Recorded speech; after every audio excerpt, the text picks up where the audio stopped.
गंगा यमुना गोदावरी नर्मदा कावेरी सरयू मही कन्या सरस्वती वेदिका क्षिप्रा वेदवती महासु नदी ख्याता गया गंडकी। आस्थावान सज्जनों, हमारे देश में पवित्र नदियों में सबसे श्रेष्ठ नदी गंगा को माना गया है। भगवान स्वयं गीता में कहते हैं कि मैं वृक्षों में पीपल हूँ तो सरिताओं में गंगा हूँ। ऐसी गंगा मैया का एक पर्व आ रहा है और वो है 5 जून को 2025 का सन 2025 के 5 जून को गुरुवार को गंगा दशहरा पड़ रहा है। अब ये गंगा दशहरा क्यों मनाते हैं, इसके पीछे तो प्राय सभी जानते हैं कि भाई राजा सगर के पुत्रों ने, उसमें सबसे बाद में भगीरथ ने बहुत तपस्या की और उनके सगर के पुत्र जो है कपिल के श्राप से प्रेत योनि को प्राप्त हो गए थे। उनको तारने के लिए, उनकी मुक्ति के लिए गंगा का अवतरण हुआ। बहुत तपस्या की भागीरथ ने गंगा की, भगवान विष्णु की। भगवान प्रसन्न हुए।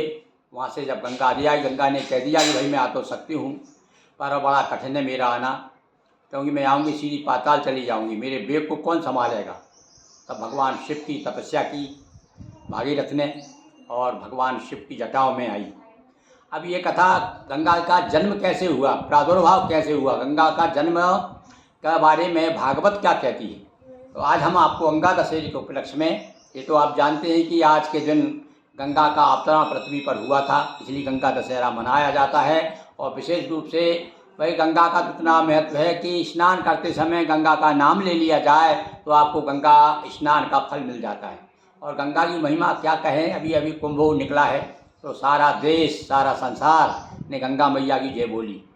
तो आज वह गंगा दशहरा आ गया है, 5 जून को है। तो लीजिए मैं आपको भागवत के आधार पर बता रहा हूँ कि किस प्रकार से गंगा का प्रादुर्भाव भगवान वामन के चरणों से निकली है गंगा। देखिए मैं बता रहा हूँ पढ़ करके। ये मेरे सामने संपूर्ण सुख सागर है। सुख सागर यानी क्या है, ये सारा सार दिया हुआ है, भागवत का सार सुख सागर में है।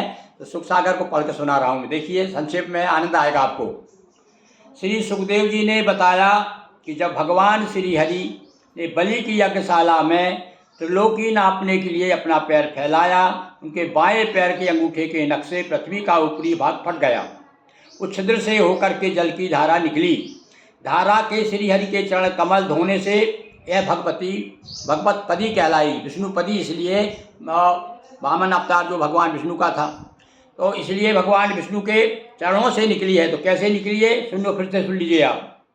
बलि की यज्ञशाला में त्रिलोकी नापने के लिए, यानी 3 लोग जो पैर बढ़ाया था उन्होंने, वामन भगवान ने 3 पैर की में पूरी धरती को नापने का, तीनों लोगों को नापने के लिए तो पैर फैलाया। तो उनके बाएं पैर के अंगूठे के नख से पृथ्वी का ऊपरी भाग फट गया। नाखून लग गया थोड़ा सा भाई, उससे क्या पृथ्वी का भाग फट गया। तो उसमें से जलधारा निकली और छिद्र हो गया उसमें, और जलधारा निकली।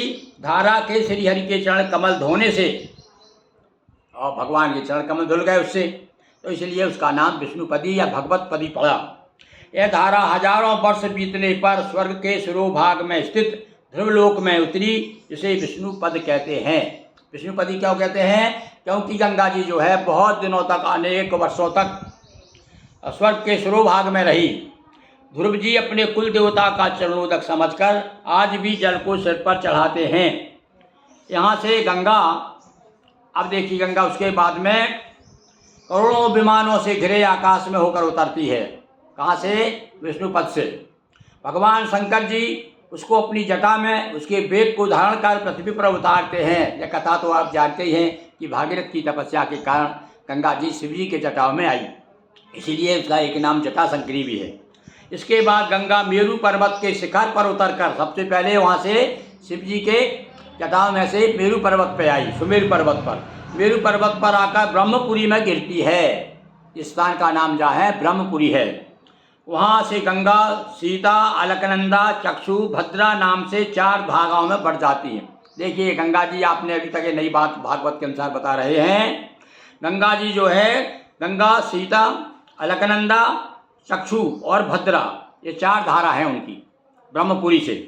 चारों दिशाओं में बहती हुई गंगा सागर में पहुंचकर समुद्र में मिल जाती है। इलाव्रत में वर्ष में एकमात्र शिवजी ही पुरुष हैं। अगर वहां पर गलती से कोई चला जाता है तो पार्वती के श्राप से स्त्री रूप में परिवर्तित हो जाता है। तो इस प्रकार से आज हमने आपको इस संक्षेप में गंगा जी का प्रादुर्भाव भगवान के चरण कमल से निकली, उसके बाद में ब्रह्मा जी के कमंडल में आई और ब्रह्मा जी ने फिर कमंडल में से 2 बूंद छोड़ी, कुछ बूंदें छोड़ी और वो शिव जी के जटाओं में आई। तो इस प्रकार से भैया आज हमने गंगा जी के बारे में चर्चा की। भगवती गंगा का स्मरण मात्र से ही मनुष्य जो है पवित्र हो जाता है। तो और विशेष रूप से आपको एक और सलाह देते हैं। सलाह क्या, एक सुझाव है हमारा कि यदि आप किसी प्रकार वैसे तो गंगा में स्नान करना चाहिए। आज के दिन पवित्र नदियों में यथा गंगा तथा रेवा नर्मदा में स्नान कर सकते हैं आप, हमारे नर्मदा अंचल के लोग। किंतु यदि आप किसी कारणवश ना तो नर्मदा जा पाएँ, गंगा भी ना जाएँ, तो आप अपने घर में थोड़ा सा एक पात्र लीजिए, स्नान नहाने का जो भी पात्र है आपका, बाल्टी वगैरह जो भी, तो उसमें पहले गंगा जी का जल डालिए।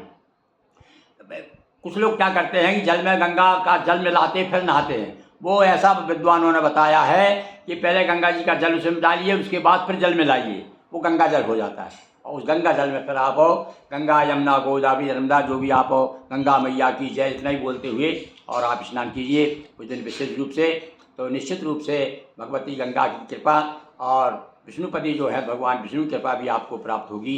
उस दिन भगवान विष्णु की विशेष रूप से आप पूजन करें, राम जी की पूजन करें, भगवान श्री कृष्ण की पूजन करें और गंगा मैया की जय जयकार करें। गंगा जी का जल लाएँ तो अपने घर में छिड़कें समझ। और विशेष रूप से उस दिन गंगा जी का गंगा जल ही लेके आए, गंगा जी घर में पूजन करें और पूजन करने के बाद फिर वो जल जो है अपने घर में छिड़कें। तो इस प्रकार से आज हमने आपको गंगा दशहरे के बारे में बताया। इस दिन आपको व्रत भी करना चाहिए, भगवान की पूजन करना चाहिए। और गंगा दशहरा दशमी तिथि तो बड़ी सिद्ध तिथि मानी जाती है। हमारे यहाँ विजया दशमी है, गंगा दशहरा है, ये सब जो है ऐसे विशेष मुहूर्त हैं कि इसमें आप अपने शुभ काम भी बिना झिझके कर सकते हैं। तो लीजिए, आप गंगा दशहरा कब है ये हमने जानकारी दी। इस बार वो गंगा दशहरा ज्येष्ठ मास शुक्ल पक्ष की दशमी को पड़ता है, किंतु हमारे आंग्ल कैलेंडर के अनुसार जो है 5 जून 2025 को गुरुवार को आप गंगा दशहरा मनाएं और इस कथा को सुनें, अपनी व्यथा दूर करें। बहुत बहुत धन्यवाद। बोलो गंगा मैया की जय।